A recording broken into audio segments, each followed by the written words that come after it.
नमस्कार, जोहार, आदाब। लीड न्यूज झारखंड में आप सभी श्रोताओं का स्वागत है। तो चलिए जानते हैं खबर विस्तार से। रामगढ़ में सीएम हेमंत सोरेन का ऐलान, 11 नवंबर को 1932 का खतियान, वो ओबीसी को 27% आरक्षण देंगे। झारखंड के मुख्यमंत्री हेमंत सोरेन ने शनिवार को रामगढ़ जिला में बड़ा ऐलान किया।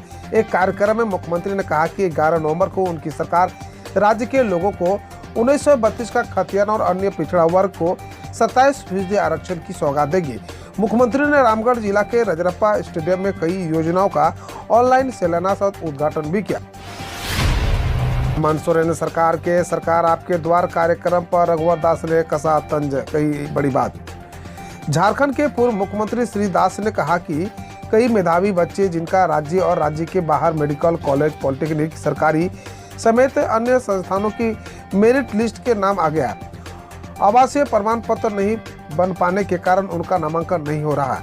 इनका भविष्य अंधकारमय होता जा रहा है। इसके साथ ही राज्य के कई गरीब जो इलाज के लिए विभिन्न अस्पतालों में भर्ती है, उन्हें सरकारी मदद के लिए आय प्रमाण पत्र बनवाना होता है। हड़ताल के कारण वे भी नहीं बनवा पा रहे हैं। इससे गरीब बेहतर इलाज से वंचित हो रहे हैं। इस असंवेदनशील सरकार के कारण गरीबों को पेंशन से भी वंचित होना पड़ रहा है। 8 नवंबर को झारखंड के जानिए किन शहरों में दिखेगा चंद्र ग्रहण, जानिए कब से कब तक रहेगा। साल का आखिरी चंद्र ग्रहण कार्तिक पूर्णिमा के दिन 8 नवंबर को लग रहा है। इस दिन पूरे झारखंड में चंद्र ग्रहण की स्थिति बनेगी। रांची और हजारीबाग में कुछ समय के लिए इस खगोलीय घटना यानी चंद्र ग्रहण को देखा जा सकेगा।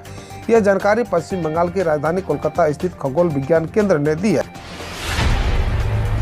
JBVNL ने 60 करोड़ चुकाए, फिर भी 28 करोड़ बाकी, बिजली कटौती जारी। झारखंड बिजली वितरण निगम लिमिटेड यानी JBVNL पर पीक पावर में अतिरिक्त बिजली खरीदने को लेकर लगी रोक अब भी जारी है। हालांकि JBVNL ने बकाया कुल 88 करोड़ रुपए में से 60 करोड़ रुपए का भुगतान कर दिया, यानी 28 करोड़ अब भी बकाया है। इस कारण पीक आवर में अतिरिक्त बिजली खरीद कर रोक जारी है। नतीजतन रोजाना पीक आवर यानी शाम 5 बजे से रात 10 बजे तक राज्य के सभी हिस्सों में लोड शेडिंग की जा रही है।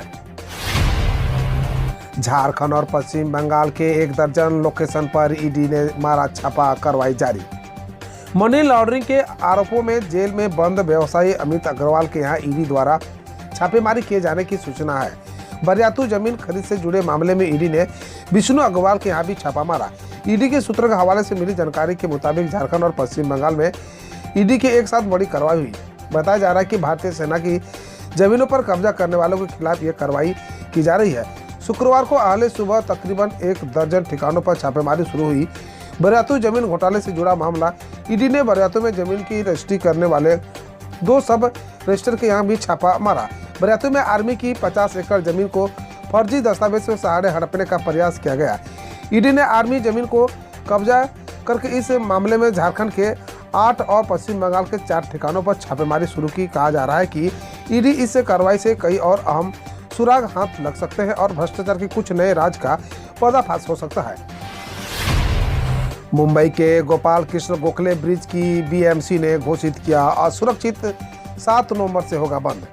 महाराष्ट्र के मुंबई में BMC ने शुक्रवार को एक नोटिस जारी कर अंधेरी पूर्व को अंधेरी पश्चिम से जोड़ने वाली गोपाल कृष्ण गोखले ब्रिज को असुरक्षित घोषित कर दिया। जारी आदेशानुसार 7 नवंबर से अगले आदेश तक ब्रिज सभी वाहनों पैदल आवाजाही के लिए बंद रहेगा। 2018 में ब्रिज का एक हिस्सा टूटने से 2 लोगों की मौत हो गई थी। दिल्ली में बढ़ते प्रदूषण को लेकर बीजेपी ने लगाए केजरीवाल दूसरे हिटलर के पोस्टर। दिल्ली बीजेपी ने राजधानी में बढ़ते प्रदूषण को लेकर केजरीवाल दूसरे हिटलर के पोस्टर लगाए हैं। बीजेपी नेता तजिंदर पाल बग्गा ने कहा, दिल्ली गैस चैम्बर बन गई है, जिसका श्रेय मुख्यमंत्री अरविंद केजरीवाल को जाता है। उन्होंने कहा, केजरीवाल की तुलना हिटलर से इसलिए है क्योंकि हिटलर के बाद केजरीवाल दूसरे ऐसे शासक हैं जिन्होंने अपने लोगों को गैस चैम्बर में डाल दिया। मैनपुरी लोकसभा सीट व 5 विधानसभा सीटों पर 5 दिसंबर को होंगे उपचुनाव। सपा संस्थापक मुलायम सिंह यादव के निधन से खाली हुई मैनपुरी लोकसभा सीट व विभिन्न राज्यों की 5 विधानसभा सीटों पर उपचुनाव 5 दिसंबर को वोटिंग होगी और 8 दिसंबर को नतीजे आएंगे। भड़काऊ भाषण मामले में दोषी ठहराए गए सपा नेता आजम खान की विधायकी रद्द होने के बाद उसकी सीट रामपुर पर भी उपचुनाव होगा। एक अधिकारी ने बताया, दिल्ली में प्रदूषण के बीच प्रतिबंधित वाहनों को चलाने पर लगेगा 20,000 का जुर्माना। एक अधिकारी के मुताबिक दिल्ली में वायु प्रदूषण को रोकने के लिए कुछ वाहनों पर लगे प्रतिबंध का उल्लंघन करने पर 20,000 का जुर्माना लगेगा। दरअसल दिल्ली सरकार ने आवश्यक वस्तुओं को ले जा रहे ट्रकों के अलावा अन्य ट्रकों के प्रवेश पर प्रतिबंध लगाया है। दिल्ली में सभी डीजल गाड़ियों और BS6 के नीचे की कारें भी प्रतिबंधित है। मध्य प्रदेश के बाद अब उत्तराखंड में भी हिंदी में होगी MBBS की पढ़ाई। उत्तराखंड के चिकित्सा शिक्षा मंत्री धन सिंह रावत ने कहा कि प्रदेश के राजकीय चिकित्सा महाविद्यालयों में अगले सत्र में MBBS की पढ़ाई अंग्रेजी के अलावा हिंदी में भी होगी। इसके लिए प्रदेश के चिकित्सा शिक्षा विभाग ने 4 सदस्यीय समिति बनाई है। मध्य प्रदेश और उत्तर प्रदेश में भी हिंदी में MBBS की पढ़ाई की घोषणा कर चुके हैं।